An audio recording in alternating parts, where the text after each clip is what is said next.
Okay, so in Sorcerer Mode, you draw these randomly generated cards with chords on them until you hit a play card. Paintings. To have music theory woven into them, so there's musical clues, Easter eggs on every Painting. So when you hit a Painting card. you can give it a look-see, and you might learn a little thing or two about music theory when you start thinking about it in a circle. But anyway, here we go. Here's my progression. First thing you do is you try to play it through in time, which is going to be hard for those of us who aren't super familiar with an instrument when we're still learning. But if you are familiar with an instrument, you could pretty quickly just play through these in time and then go, Ooh, I didn't like that. Change that. Let's move that to there. Oh, okay, that's much better. If you really still needed these chord diagrams and these other things on these cards, it's probably a little, probably being a little overzealous. You should probably back up a mode and learn the chords a little better until you get to the point where you just know these chords. I can play a D7, I can play a G. I could do this all just on a guitar. Boom, boom, boom. D7, I think I know I can play a D7 on a piano without looking. Yep. G, yep. A7, A major 7. Yep. C, simple. C minor, got it. G, got it. G sharp, that's a... This is how much I suck at piano. I kind of still don't know the G sharp. There it is. Okay, but the chord diagram's on here. So that was me running through real quick without the time. What I'm gonna do is stick these cards maybe up here. I'm gonna lose you'll lose the vision of them. Which one was first? I think I was G first. Or did it come out D7 first? I think it did come out D7.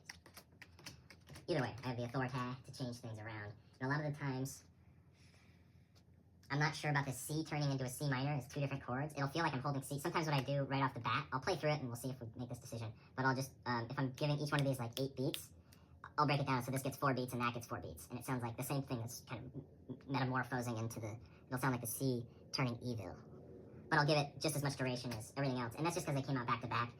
The G to G sharp, sometimes that half step move works, but sometimes it doesn't. So I'm a little skeptical of that just looking at the cards. I'm not to the point where I can look at the cards and imagine what they sound like and try to fix it before I hear it. I need to hear it through, and I want to give each one equal timing when I hear it through. So, here's D7. Here's G. Here's A7. Here's C. Not bad. C minor. G. And then that G sharp. Yeah, see, I knew that wouldn't be good. To the D7 again. Oh, but I like that interval, so I like that. Okay, let's just play through that again and see what we like, see what we don't like. D7. And you can leave straight time, and you can start playing whatever octaves you want to. Like I don't have that. Last time I played through this, I went all the way up. I kept moving it up. But you can, all these decisions are yours to make, even in Oracle mode, which is the learning mode. You can make decisions of your timing to make it more interesting. You could choose which octave to play it in. Now, on guitar, say, you could try to choose whether or not you wanted to play the chords in a different spot. But yeah, so all that's up to your discretion. So, but here, let's hear this again. D7. I like to hear them in equal time before I make any decisions about how much weight I give each one by staying there.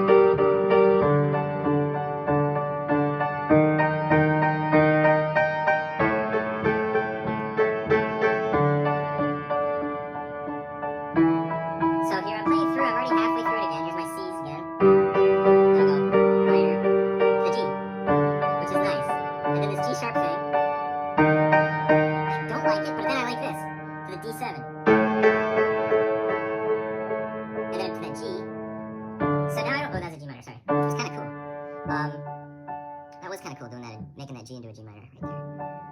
Okay, so this is kind of what Sorcerer Mode is about, is you get your progression out and you play through it, and then you start to form opinions with like, ooh, I really like that part. Ooh, I didn't like that part. So now I have a little problem happening here. I think the progression is a little, it's mighty at times, and then the C minor G thing is kind of cool. Actually, the A7 C, actually, it's all pretty cool. And then I get to the G sharp, and I don't like that. But then I do like the G sharp back to the D7 in the beginning of the game. So now, if I move that G sharp, I'm gonna have a problem. What if, oh, but because I have another G here too. So I was thinking I could take my D7 and separate this G and G sharp with this D7. And I'd be fixing that problem, but I don't fix the problem because now I'm coming back to a G in the beginning of the song. And so I still have that chromatic thing going on. let's just hear what that sounds like. Let's start at G. I just took the D7 from the beginning of the song and put it near the end of the song, second to last card now. So I'm just going to play through these again with fairly equal timing, except for my C. I'm going to give this C, because they came out next to each other, I'm just going to do that that change, and I'll give the two C cards about the same amount of time as the G and the A7. So, and the G and the D and the G sharp. So now in essence, even though there's 7 cards, I'm going to do 6 like bars. I don't know how long I'm doing it. I think just 4. Boom, boom, boom, boom, boom, boom, boom, boom. I can do 8. I can do 8 on some and then 4 on some and make it feel more like it has a beginning point and an end point. Give it a little more. Because right now, another problem this progression has to my ear is I can't grab on to where it's starting and stopping. I'm not sure this first card I play is the first chord in the progression. Sometimes it's very obvious that it is, and then when you return, it's a nice solid return to the beginning. This, once I start playing it, it's like it almost has 2 semi-returns happening, and there's like slightly unsettling or something. So it's good to listen to those parts of your musical sensibilities when you're doing Sorcerer Mode. And you can develop those sensibilities through listening to music and having an opinion about music, and then also being familiar with instruments. Back to this. I will now try it with the G as the first. I'm curious to see what happens. So this is the fun stuff that happens when you start playing with Infinite Songbook. It really gets you thinking, gets your mind popping. So here's the G. It's gonna start with G. I'll give it 4. A7. C.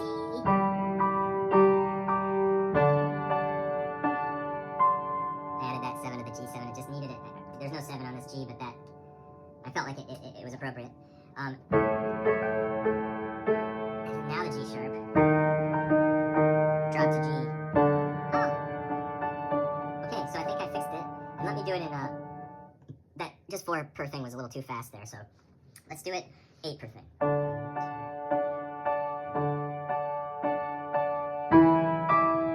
I think it is actually better the way I just played it. It's just took me by surprise or something.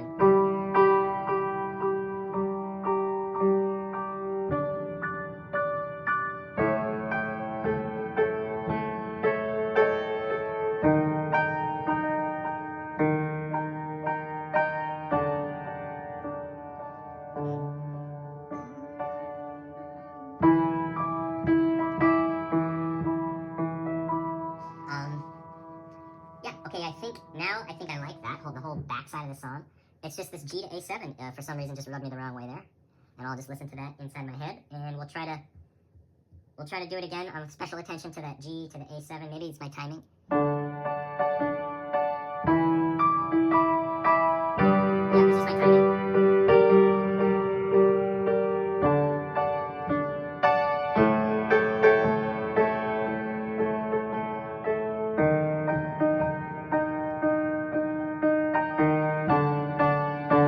And that's the G in the beginning of my song here.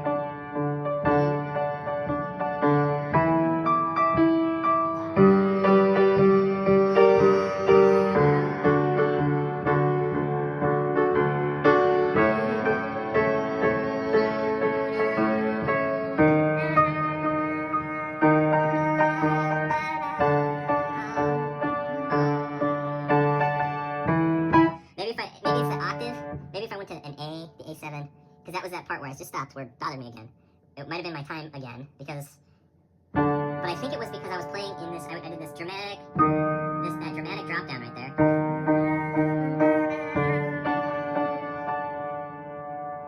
And then just going back up, I just dropped down. That's the problem. Maybe if I drop way down to the A7, maybe that'll fix it. Let's go. Here we go.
a G sharp. I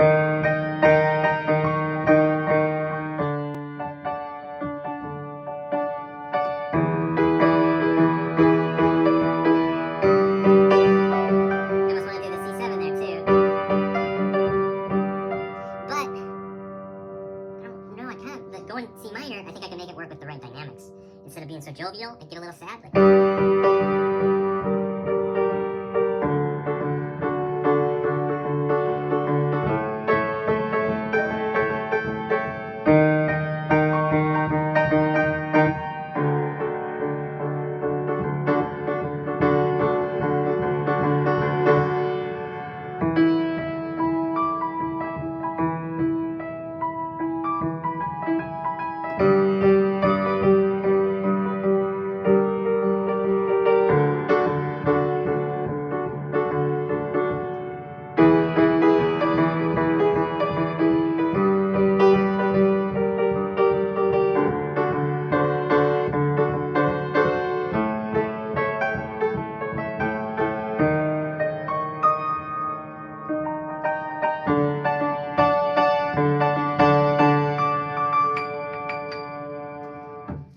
Alright, so let's just pull those chords down one more time so you can take a look.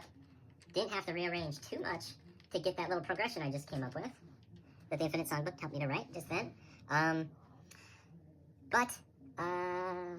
So if I wanted to take it further, I recommend everybody have a trusted sketchbook, and mine happens to be full of, I like to draw too, but I find myself drawing less and less. I also like to come up with dumb little inventions.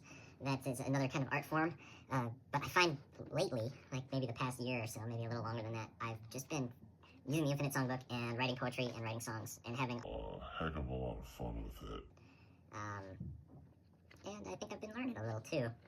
So, okay, hopefully that was an alright demo for the Infinite Songbook. Sorcerer Mode on the piano. Now, I could write that down and then give it words. It doesn't need words. Not all songs need words. Words are an interesting way to make a song like, very specific about something. But emotions, this song still had an emotional quality to it. It was a nice song, and if I wanted to give it words, it'd be nice to maybe try to match that with my words. But I don't want to give it words. I don't even want to write this one down. Yeah, so I won't. So then I'll just do that, and we'll destroy that progression. And now I got a bunch of chord cards all stacked next to each other. Then I don't want to play that progression again, and I won't because it's the Infinite Songbook. So it's infinitely different every time you open it up. It's not. It's a songbook with infinity pages. And now I'm not sure if that's actually true mathematically, but it's up there. The number of possibilities is quite high. And then you can always, in Sorcerer Mode, like I was just playing, you can always change the chords however you want. You know, I would have liked to put in, like, every possible chord, like all 37 possible chord variations of C, and then all of them of whatever. And different instruments have different limitations with what they can produce. A piano can make a very complicated chord. Writing that chord would be very complicated. That's still one of the possible chords it could make. I'm not going to include that card in here. I'm just going to do the most common, and then you jazzers out there can add 9 and whatever else you want to add. So, yeah, if I included all the cards, it'd be ridiculously long. So, I just did what I did, and then, yeah, use it to make your own songs. Use it to learn the ukulele if you play guitar, and then use it to write a song if you play guitar, and then become confident writing your own music and playing your own noodles enough to do it in front of other people who are also confident enough to do it in front of other people. And that, my friends, that's the ultimate game mode of this thing. See, it says you can learn new instruments, you can compose your own songs, you can use it as a jam-out catalyst with friends, communicate musically with telepathic synchronicity. That's where it's at. And that's better than being a rock star. I don't know what it's like to be a rock star, but I do know what it feels like to play music with friends and have everything click in a magical kind of Ouija board way where no one feels like they're the one making it awesome, but somehow everyone is part of this thing that's awesome, and it's just spontaneously happening, and it's like you're not playing a song that some composer wrote.